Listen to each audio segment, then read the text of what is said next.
13 justices for 13 circuits is a logical progression.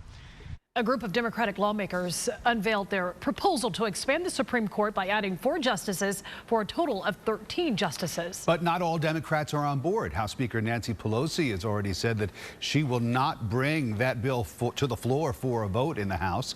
Here to break it all down and what this could mean for future cases is Stacey Lee, an associate professor at Johns Hopkins University. Good to talk to you, Professor Lee. So we hear from Nancy Pelosi this bill doesn't stand a chance. Realistically speaking, are we going to see a change in the makeup of the U.S. Supreme Court? You may see a change in the Supreme Court. I don't know that this bill is the answer.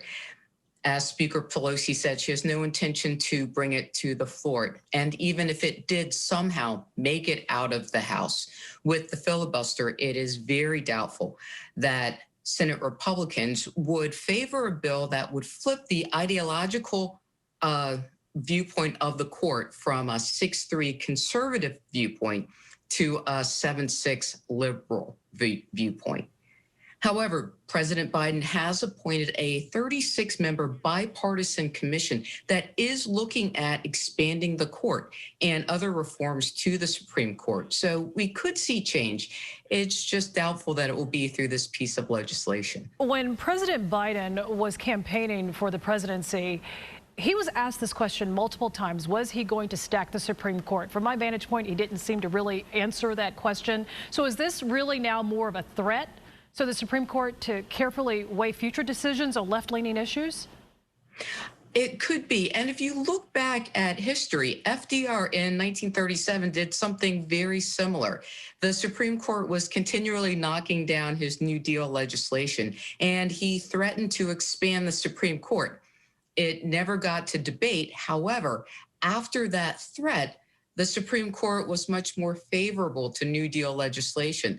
So this could be some signaling to the Supreme Court, especially as issues like the case in Mississippi that could open the door for the Supreme Court to re-examine abortion, gives them a little nudge to make sure that they take all perspectives into account. Professor, one last question. We just saw recently with the death of Justice Ruth Bader Ginsburg and the appointment of Amy Coney Barrett, a real change now with the conservatives in a distinct majority in the court. Where do things stand in terms of public opinion when we talk about the Supreme Court? Do Americans have faith in the court? Is the court now seen as overly political, or now that there's been a shift, are Americans feeling more comfortable with the Supreme Court?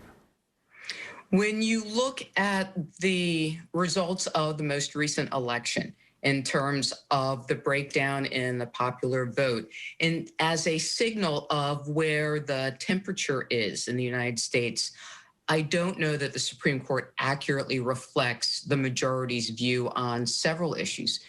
And if the court, especially the most recent appointees to the Supreme Court, if you look at their background, that could further erode, especially the way the confirmation process for these justices were put through, could erode some of the trust that the American people have in the Supreme Court.